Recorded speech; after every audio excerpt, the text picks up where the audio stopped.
Beetroot മെഴുക്കുപുരട്ടി ഇതുപോലെ ഒന്ന് try ചെയ്ത് നോക്കണം. പ്രത്യേക ടേസ്റ്റാണ് കേട്ടോ ഇതുപോലെ ഉണ്ടാക്കിയാൽ.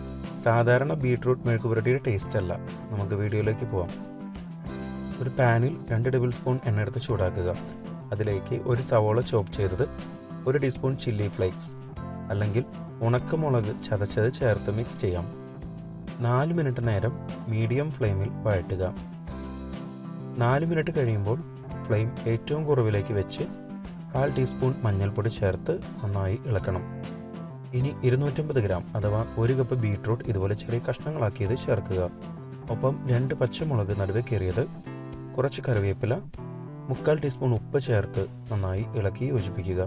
ഇതുവരെ നമ്മുടെ ചാനൽ സബ്സ്ക്രൈബ് ചെയ്തിട്ടില്ലെങ്കിൽ ഒന്ന് സബ്സ്ക്രൈബ് ചെയ്ത് സപ്പോർട്ട് ചെയ്യണം. പുതിയ വീഡിയോയുടെ നോട്ടിഫിക്കേഷൻ അപ്പോൾ തന്നെ ലഭിക്കുന്നതിന് ബെൽ ബട്ടൺ കൂടി ഇനേബിൾ ചെയ്യുമല്ലോ. അതിനുശേഷം 2 ടേബിൾ സ്പൂൺ വെള്ളം ചേർത്ത് മൂടി അടച്ചു വെച്ച് 6 മിനിറ്റ് നേരം ലോ ഫ്ലെയിമിൽ ചൂടാക്കാം. 6 മിനിറ്റിന് ശേഷം ഇതിലേക്ക് 1 ടീസ്പൂൺ കുരുമുളക് കൂടി ചേർത്ത് നന്നായി മിക്സ് ചെയ്യുക. ഇനി ഏകദേശം 4 മിനിറ്റ് നേരം മീഡിയം ഫ്ലെയിമിൽ മൂടി അടച്ചു വെക്കാതെ ചൂടാക്കുക. ഓരോ 30 സെക്കൻഡ് നേരം ഇടവിട്ട് ഒന്ന് ഇളക്കി കൊടുക്കുക, അല്ലെങ്കിൽ അടിയിൽ പിടിക്കുവാൻ സാധ്യതയുണ്ട്.